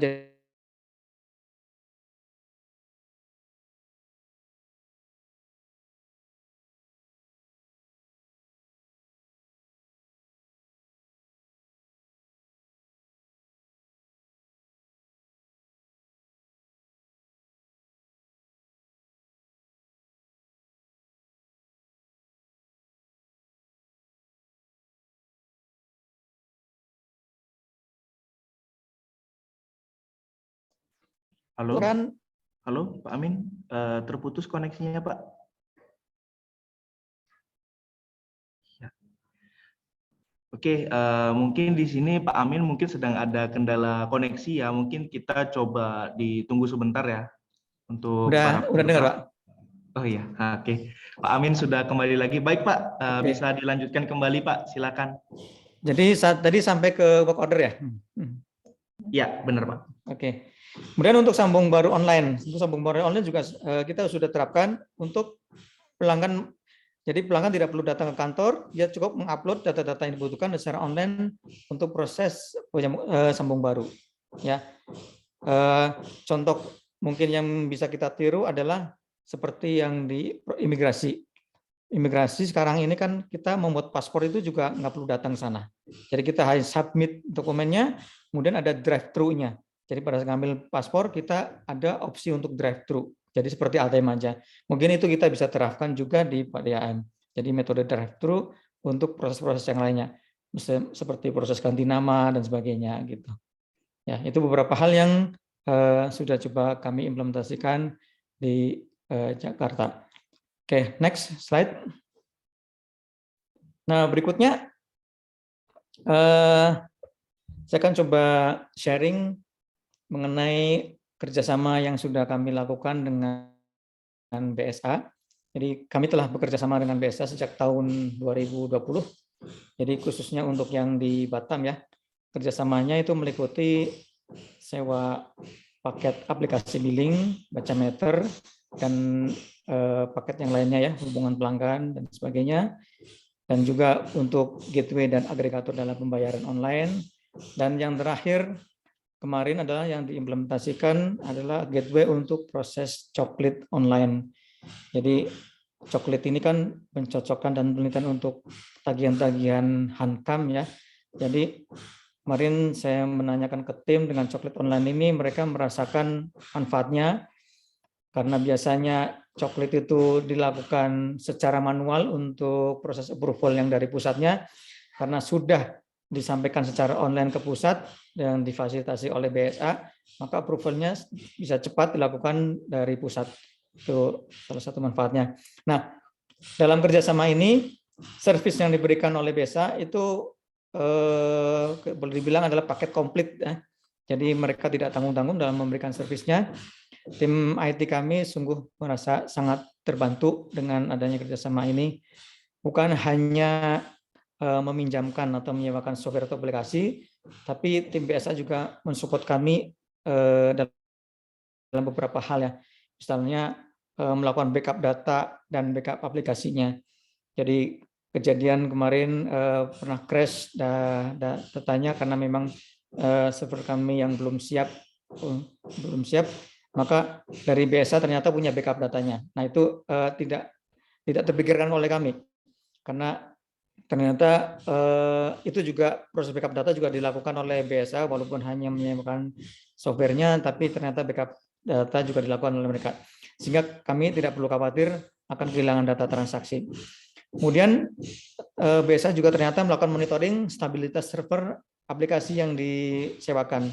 Jadi walaupun kami punya tim juga untuk yang memonitor jaringan dan server, ternyata BSA juga melakukan hal yang sama terhadap aplikasi dan aplikasi server yang ada di kami. Kemudian juga mungkin karena BSA pengalaman di beberapa PDAM, banyak hal yang inputan ataupun yang didapat dari beberapa PDAM, BSA juga memberikan konsultasi dan advice terhadap problem-problem sistem dan proses bisnis yang kami hadapi. Terima kasih banyak ya untuk BSA. Terakhir mungkin ini saya sampaikan untuk semuanya. Saya ucapkan juga atas kehadirannya di webinar ini. Semoga dari pengalaman yang saya sampaikan, yang saya sharing bisa bermanfaat juga buat teman-teman semua. Terakhir, saya ucapkan terima kasih pada BSA atas supportnya selama ini, dan terima kasih juga kepada BSA yang sudah mengundang dalam sharing webinar ini. Demikian, Pak Jordan, terima kasih. Saya tutup untuk materi saya. Terima kasih. Assalamualaikum warahmatullahi wabarakatuh. Selamat pagi menjelang siang untuk semuanya. Ya, baik. Terima kasih Pak Amin atas sharing story-nya. Nah, para peserta dari sharing story yang telah disampaikan oleh Pak Amin, di sini kita bisa melihat bagaimana sih kira-kira penerapan teknologi yang ada saat ini. Yang kita bahas adalah melalui era industri 4.0 begitu ya. Jadi kita sudah tahu contoh penerapan yang dilakukan oleh Pak Amin di tempatnya begitu. Nah, setelah kita mendapatkan kedua materi tadi dari narasumber-narasumber kita, nah kita akan masuk ke sesi pengundian dulu nih. Nah, jadi kita akan sesi pengundian voucher. Nah, untuk sesi yang pertama, ini kita akan mengundi 5 voucher dulu. Nah, jadi kita akan menggunakan aplikasi Wheel of Names untuk pengundiannya. Nah, bagaimana untuk panitia bisa di-show? Oke. Nah, kita akan mulai ya. Untuk pengundiannya kita akan mulai dari voucher yang pertama. Oke, nah kita tunggu dulu, ini sedang di share screen kembali ya. Nah, mungkin untuk pengundian ini kita benar-benar tidak ada settingan atau bagaimana ya para peserta, jadi kita sudah menggunakan aplikasi third party juga begitu, jadi tidak ada settingan di dalamnya. Oke, kita bisa putar dari untuk pengundian voucher yang pertama, kita spin. Oke, di stop. Ya, oke. Selamat kepada Juarismah yang memenangkan voucher yang pertama. Oke, kita langsung next ke voucher yang kedua.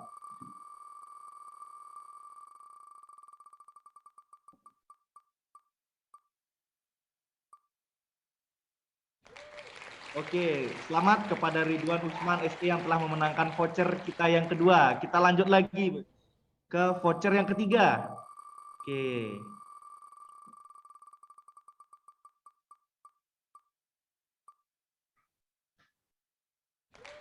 Ya, baik, selamat kepada Andi Sugiri telah memenangkan voucher kita yang ketiga. Kita lanjut ke pengundian voucher yang keempat.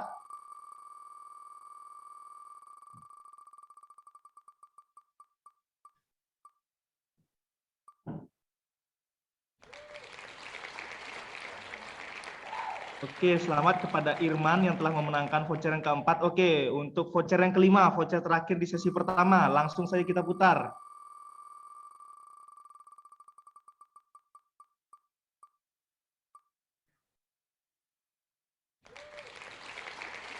Oke, selamat kepada Yusman Asri telah memenangkan voucher kita yang kelima. Nah, jangan khawatir, kita masih ada 5 voucher lagi yang akan kita undi setelah ini, begitu ya. Nah, sekarang kita akan masuk untuk para peserta dapat memberikan pertanyaannya, baik yang tadi sudah ditanyakan melalui kolom chat box maupun nantinya jikalau ada peserta yang ingin menanyakan langsung nih kepada para pembicara, kami persilakan menggunakan fitur raise hand ya atau angkat tangan. Nah, baik untuk pertanyaan yang pertama. Wah, ini sudah langsung ada yang raise hand nih, langsung ada yang raise hand nih dari M Rizky. Nah, oke. Untuk Bapak M Rizky dipersilakan untuk open mic-nya dan disampaikan pertanyaannya. Baik, saya M Rizky Abdillah dari PDAM HSU. Yang saya ingin tanyakan adalah teknologi atau iot apa yang terpasang di pipa induk jika terjadinya kebocoran dan bagaimana cara teknologi tersebut bekerja. Terima kasih. Iya, baik. Terima kasih Pak Rizky untuk pertanyaannya. Nah, mungkin untuk pertanyaan ini dapat kita langsung berikan kepada Mas Leo ya. Baik, Mas Leo dipersilahkan untuk menanggapi. Ya, oke. Terima kasih saya ucapkan kepada Mas Rizky ya tadi dari PDAM Hulu Sungai Utara ya Mas ya, betul ya. Ya. Pertanyaannya terkait apa aja sensor-sensor yang mungkin bisa kita pakai ya di jaringan pipa distribusi. Ya, sebenarnya kalau di jaringan perpipaan, nah kita punya biasanya dipasang itu adalah 2 sensor ya. Pertama tekanan, kedua adalah flow meter. Nah, flow meter ini kita kebetulan punya sensor flow meter berbasis ultrasonik ya. Jadi nanti bisa mendeteksi secepat apa ya nanti flow-nya. Nah, di situ kan mungkin akan mengindikasikan kombinasi dari tekanan dan flow nanti bisa mengindikasikan di situ terjadi penurunan tekanan atau penurunan laju air ya. Nah, harusnya bisa kita katakan ada kemungkinan kebocoran, bukan 100% ya, tapi ada kemungkinan karena sebenarnya bisa terjadi hal-hal yang kayak seperti yang penyumbatan, seperti macam-macam. Tapi dengan sensor tersebut mengindikasikan bahwa terjadi anomali atau gangguan layanan di pipa tersebut. Mungkin seperti itu, Mas Rizky. Dan untuk supaya mungkin di sini di kami juga ada program, mungkin kalau memang nanti dari rekan-rekan ada yang tertarik untuk memang mengimplementasikan IoT, kita ada program untuk free trial ya untuk IoT-nya.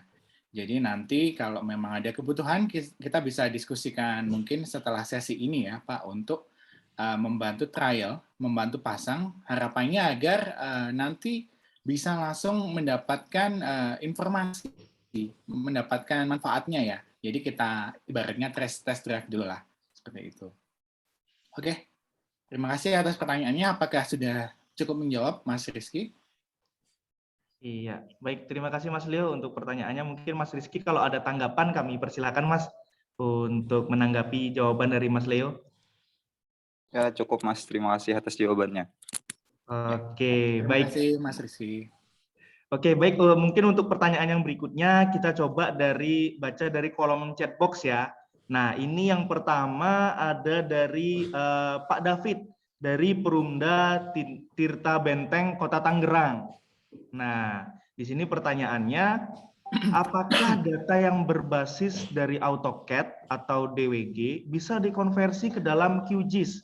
Dikarenakan perencanaan biasanya menggunakan data AutoCAD, data jalur pipa. Kalaupun bisa, bagaimana ya caranya? Nah, mungkin ini bisa langsung kita berikan kepada Mas Leo kembali ya untuk dapat menanggapi. Ya, terima kasih Jordan, terima kasih Pak David. Pak David dari Perumda Tirta Benteng Kota Tangerang ya Pak ya. Ya, untuk basis yang AutoCAD Pak, saat ini kita support untuk bisa dikonvert menjadi QGIS ya Pak ya. Nah nanti itu akan ada nanti tim implementer kami Pak yang akan membantu untuk mengkonvert data tersebut. Jadi sudah support Pak.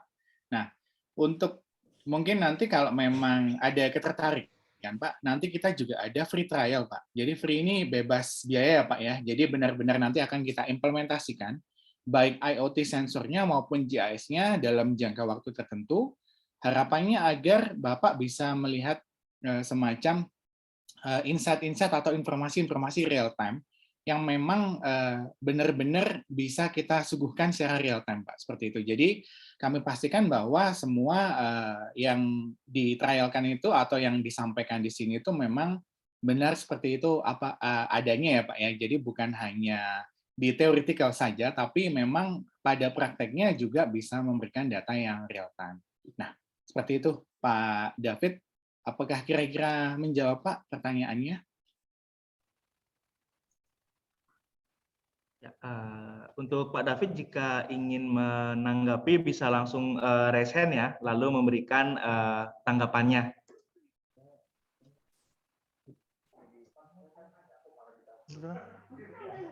Halo, selamat siang. Ya, selamat siang Pak David. Saya mau menanggapinya gini, walaupun nanti bisa di follow up, mungkin nanti bisa kontak-kontakan dulu. Juga saya penasaran mengenai cara kerjanya gitu, Pak. Halo? Ya, Pak. Nanti bisa di ini aja, di chat ke saya yang bisa dihubungin yang mana gitu. Japri chat aja. Ya. Siap Pak David. Nanti akan ada tim teknis kita Pak yang menghubungi Bapak Pak untuk teknis lebih detailnya ya Pak ya. Setelah sesi ini mungkin akan segera kita chat ke Bapak. Terima kasih. Berarti nanti sebentar Pak, untuk sesi trialnya maksudnya ada durasi gimana?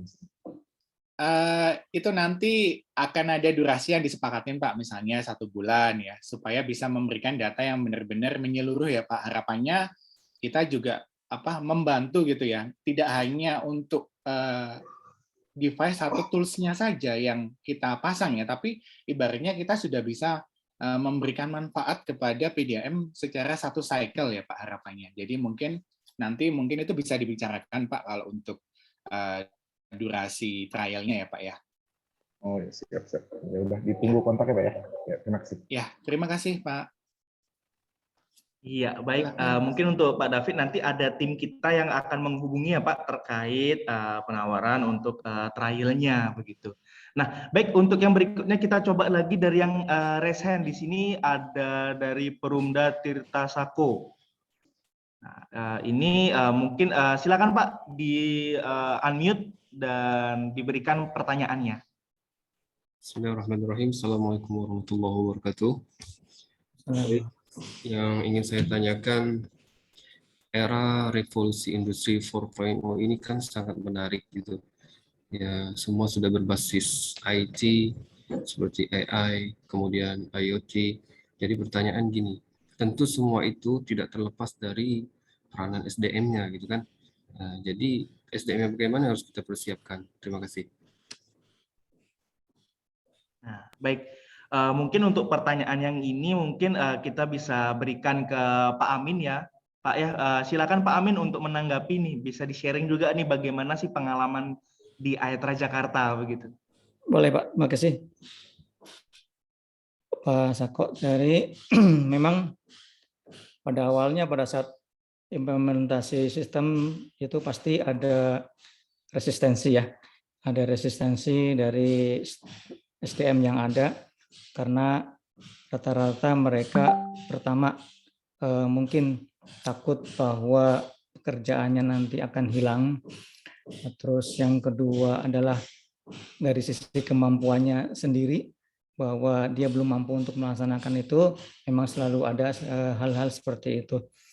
Yang coba kami lakukan di sini biasanya adalah bahwa pada saat kita mau implementasikan satu sistem yang berbasis teknologi apapun ya, jadi proses penerapannya, implementasinya adalah jangan dari IT. Jadi ownernya adalah harus dari user. Jadi pertama adalah itu. Jadi ownernya harus dari user. Jadi user harus yang jadi project manajernya. Nah, karena kalau nanti user sebagai project ownernya, maka dia harus bertanggung jawab untuk melakukan implementasinya. Dari IT hanya sebagai supportnya. Jadi pertama adalah seperti itu. Nah, terus yang kedua, pada saat sudah kita tunjuk project manajernya dari dan owner dari project itu adalah dari sisi user, maka si user juga harus membuat champion user yang lain yang nantinya akan ikut dalam project tersebut. Jadi dia harus menunjuk siapa-siapa yang diberikan tanggung jawab untuk melakukan implementasi project yang akan dilakukan. Nah, tentunya pada saat nanti mereka project manager ini memberikan proposal untuk implementasinya, antara lain adalah sudah menyebutkan yang pertama tadi kebutuhannya seperti apa, antara lain adalah untuk peningkatan atau upgrade kualitas atau kapabilitas dari sisi usernya. Jadi yang itu. Jadi kita pertama kali implementasi tidak berharap bahwa semua user akan mengerti, tapi kita paling tidak bisa memilih dulu kira-kira siapa saja champion-championnya akan nanti melaksanakan ini dulu. Baru nanti secara bertahap kita langsung melakukan cascading ke staf-staf lainnya. Jadi caranya seperti itu Pak, yang bisa dilakukan. Oke, terima kasih Pak Amin atas jawabannya. Gimana Bapak dari PDAM, maksud saya dari Perumda Tirta Sako Buah Sarolangun, gimana? Apakah sudah menjawab Pak? Ya. Terima kasih pengalamannya Pak Amin. Terima kasih. Baik. Ya, siap. Terima kasih. Nah, mungkin untuk next, Pak, kita coba untuk membacakan yang dari kolom chat box. Nah, ini ada pertanyaan yang menarik juga. Di sini saya cek. Ini ada dari Pak Suhendri dari Perumda Air Minum Pesawaran. Nah, pertanyaannya, pengantar, sudah pasti banyak PDAM yang menginginkan adanya teknologi seperti yang dipaparkan tadi. Akan tetapi terkendala dengan kemampuan SDM dalam pembuatan aplikasi yang bisa terintegrasi. Kalau beli atau pakai yang sudah jadi, terkadang tidak sesuai dengan kebutuhan di lapangan. Nah, pertanyaannya, di mana tempat kami untuk dapat mempelajari dan forum apa yang mewadahi para pengembang IT PDAM se-Indonesia. Nah, baik, mungkin untuk ini mungkin kita bisa arahkan ke Mas Leo ya untuk memberikan jawaban atau tanggapannya. Mas Leo, kami persilakan. Oke, terima kasih Jordan. Terima kasih Pak Suhendri dari Perumda Air Minum Pesawaran ya Pak ya. Pertanyaannya padat dan banyak. Dari sini saya mungkin jawab satu persatu ya Pak. Yang pertama mungkin terkendala dengan SDM ya Pak ya. Nah, mungkin seperti yang sudah dijelaskan oleh pengalamannya Pak Amin tadi. Nah, untuk SDM-nya sendiri Pak, mungkin akan ada pendampingan dan training Pak. Begitu pula juga nanti juga mesti ada ibaratnya dari manajemen ya sebagai championnya tadi juga motivasi ya. Kemudian kalau dari sisi kami akan melakukan pendampingan maupun training Pak sampai dengan nanti SDM-nya bisa bukan hanya memakai ya Pak, tapi bisa mendapatkan manfaat. Karena kalau memakai mungkin itu ya menurut kami masih kurang jauh ya. Sampai benar-benar kita pastikan PDM ini bisa mendapatkan manfaat dari sistem yang ada pada kami. Seperti itu Pak. Jadi jangan khawatir untuk SDM-nya Pak. Itu nanti akan kita adakan upgrade ya Pak. Seperti itu. Nah, kemudian terkait pertanyaan dengan nanti kalau sudah pakai, terkadang tidak sesuai dengan kebutuhan di lapangan. Nah, ini dari kami, Pak. Saat ini memang kami membangun aplikasi ini ibaratnya tidak kaku ya, Pak ya. Kami fleksibel, Pak. Ibaratnya kita juga mengakomodir memang kebutuhan di masing-masing PDM mungkin pada dasarnya sama, tapi secara teknis detailnya kadang memang ada banyak perbedaan, Pak. Nah, jangan khawatir untuk di situ, Pak. Kita juga fleksibel, Pak. Jadi kita memang visinya adalah untuk bisa benar-benar membantu dan memberikan manfaat kepada PDM. Jadi jangan khawatir kalau nanti aplikasi kita itu memang benar-benar harus bisa bukan hanya diimplementasikan ya Pak, tapi harus memang benar-benar terbukti memberikan manfaat Pak. Nah, jadi ya kalau sudah memberikan manfaat ya harapannya kan memang sudah sangat sesuai dengan kondisi yang di lapangan ya Pak. Itu memang yang akan kita kejar Pak. Jadi bukan hanya produk kita ini benar-benar saklek gitu ya Pak ya, dalam artian kaku gitu, tapi kita juga melihat kondisi karena terkadang ada kondisi-kondisi khusus ya, kondisi tertentu yang memang kita baru mengetahui juga. Nah ini kita akan sangat terbuka dengan masukan tersebut, Pak. Seperti itu. Nah, mungkin untuk pertanyaan ketiga ya, Pak, ya, untuk di mana untuk mempelajari forum apa yang mewadahi pengembang IT PDAM se-Indonesia. Nah, ini kebetulan juga, Pak, kita punya satu unit yang namanya BSH Academy, Pak.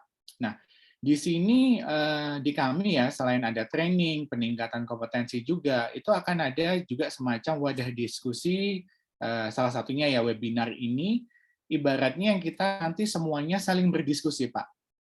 Apa masalah yang kira-kira ada di PDAM, kondisinya seperti apa, mungkin dari teman-teman juga sudah punya solusi, monggo untuk didiskusikan, dan memang kalau dibutuhkan semisal, oh ternyata ini butuh teknologi seperti ini gitu. Nah, tapi kami tidak mengetahui.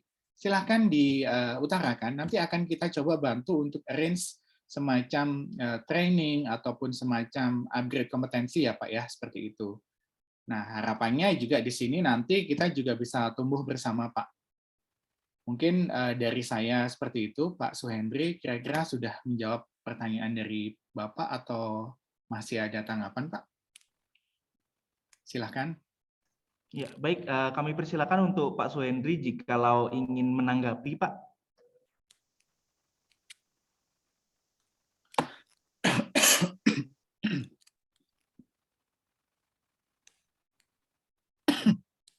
Ya, baik jika tidak ada, nah mungkin kita bisa lanjut ya Bapak Ibu ya ke sesi yang berikutnya. Nah di sini ini Pak Suhendri juga sudah balas di chatbox ya, sudah cukup Pak. Ya baik. Nah semoga keempat pertanyaan barusan itu juga dapat mewakili rasa ingin tahu dan rasa penasaran dari seluruh para peserta, begitu ya. Dan mungkin kita bisa cukupkan untuk sesi Q&A-nya.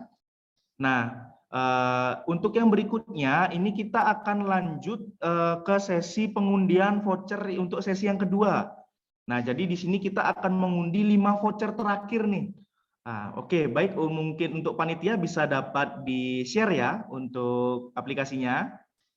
Oke, di sini kita langsung start dari yang pertama, dari voucher yang ke-6. Oke.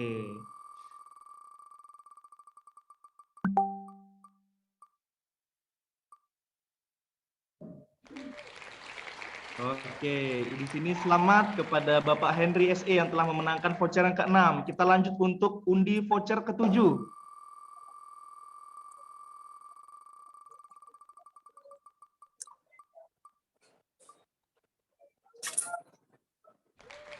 Oke, selamat kepada David Adriansyah yang telah memenangkan voucher yang ke-7. Oke, lanjut untuk pengundian voucher yang ke-8.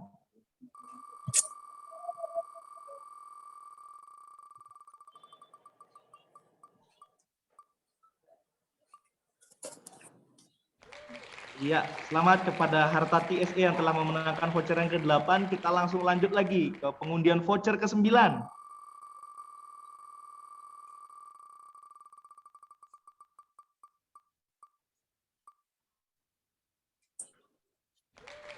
Ya, selamat kepada Resa Adlina SKM yang telah memenangkan voucher ke-9. Nah, ini yang terakhir Bapak Ibu, yang terakhir yang ke-10. Ayo kita langsung putar saja, kita spin. Yuk, untuk yang terakhir Bapak Ibu ya, pengundian voucher yang ke-10. Ini ya, baik, kita ucapkan selamat kepada Zalmiza yang telah memenangkan voucher yang ke-10. Nah, nanti untuk 10 pemenang itu saya ucapkan selamat telah memenangkan vouchernya. Nantinya voucher akan dikirimkan sesuai dengan pilihan dari ketika para peserta melakukan registrasi ya. Nah, yang berikutnya mungkin tidak lupa juga saya ingin menyampaikan setelah ini nanti akan dikirimkan link untuk pengisian feedback form. Nah, jadi feedback form ini saya informasikan kembali itu digunakan juga sebagai absensi untuk para peserta supaya nantinya dapat mendapatkan sertifikat webinar hari ini. Nah, baik, kita akan masuk ke pengumuman door prize. Nah, siapa sih ya yang kira-kira akan menjadi pemenang door prize kita untuk webinar di hari ini? Nah, saya ingatkan kembali untuk door prize-nya adalah 1 buah smartwatch ya. Nah, di sini kami ucapkan selamat kepada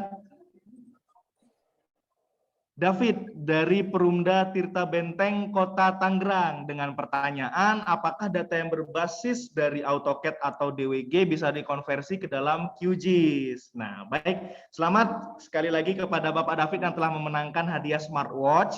Nah, nanti untuk pengiriman atau pemberian hadiahnya nanti akan dihubungi oleh tim panitia ya Pak ya setelah webinar ini, begitu.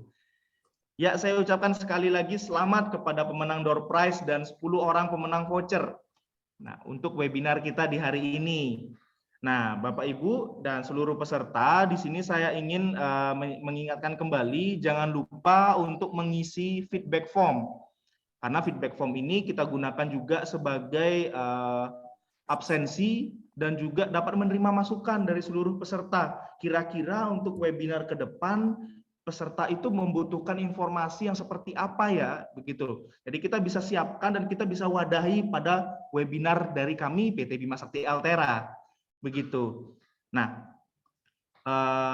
para peserta kita sekarang sudah masuk di akhir dari webinar kita di hari ini. Nah, sebelum kita mengakhiri webinarnya, mungkin di sini saya akan minta untuk seluruh panitia dan juga seluruh peserta agar dapat menghidupkan kameranya.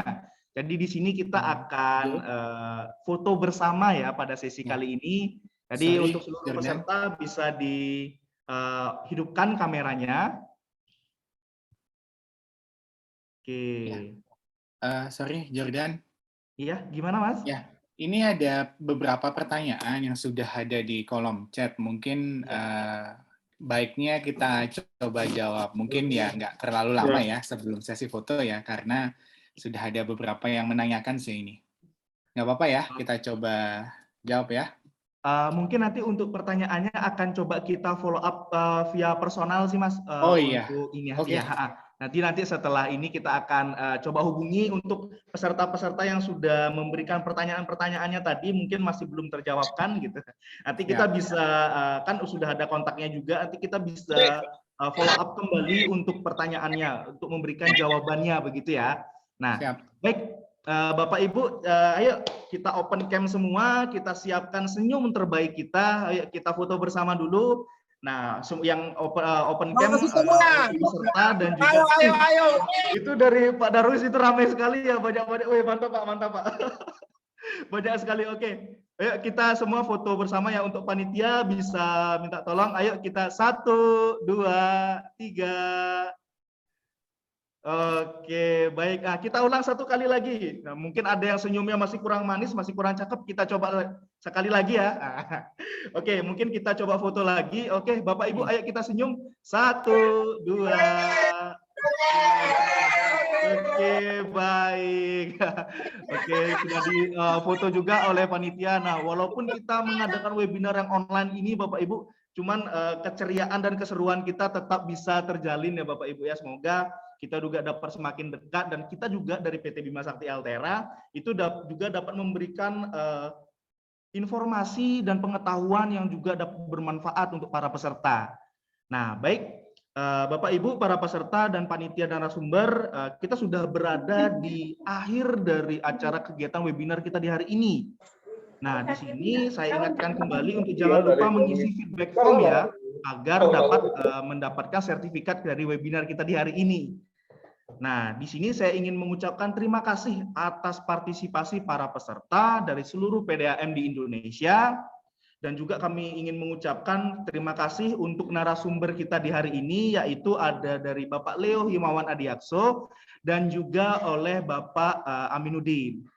Sekali lagi terima kasih Bapak-Bapak yang telah menjadi narasumber. Dan Bapak Ibu para peserta, akhir kata saya Jordan Renal Undoki, tim komersial dari PT Bima Sakti Altera dan seluruh panitia yang bertugas mengucapkan terima kasih. Silahkan melanjutkan aktivitasnya kembali dan sampai jumpa. Terima kasih. Terima kasih. Sehat-sehat selalu.